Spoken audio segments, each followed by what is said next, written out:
दरम्यान तृप्ती देसाईंना हाजी अली दर्ग्याबाहेरच रोखण्याचा निर्धार केलाय आवामी विकास पार्टीनं। त्यासाठी दर्ग्याबाहेर रोखण्याची तयारीही त्यांनी केली आहे। या संदर्भात आवामी विकास पार्टीचे नेते अशरफ वांकर यांच्याशी बातचीत केली आहे आमचे प्रतिनिधी दीपक चव्हाण यांनी।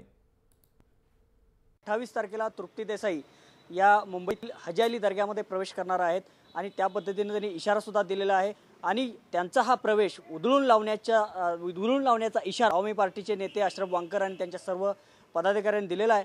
अशरफ वांकर यांचं काय मत आहे आपण त्यांच्याकडून जाणून घेणार आहोत। तुम्ही सांगा नेमकं काय तुमचं आंदोलन असणार आहे आणि कशा प्रकारे तुमची पुढची रणनीती आहे। यामध्ये 28 तारखेला आमच्या पक्षाच्या महिला विंग जे असेल महाराष्ट्र राज्यभरमधून पदाधिकारी आणि कार्यकर्ते या ठिकाणी उपस्थित राहणार आहे। मी स्वतः या ठिकाणी दर्ग्याच्या बाहेर उपस्थित राहणार आहे आमच्या महिलांच्या समवेत आणि त्यांना आम्ही विचारांच्या विरोधाने आणि धरण्याच्या विरोधाने आम्ही त्यांना विरोध करणार आहे।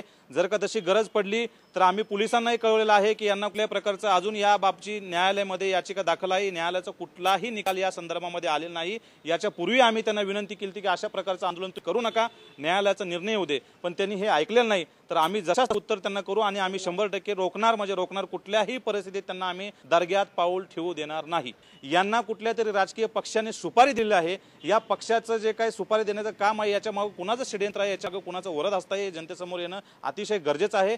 या विरोधामध्ये कुठला अनुचित प्रकार घडला तर त्याला तृप्तीताई देसाई आणि भूमाता ब्रिगेड या जबाबदार असतील। त्याचबरोबरीनं हे राज्य सरकारही तेवढं जबाबदार असेल। राज्य सरकारला की यात वेळेत हस्तक्षेप करून या प्रकरणाला थांबवावं।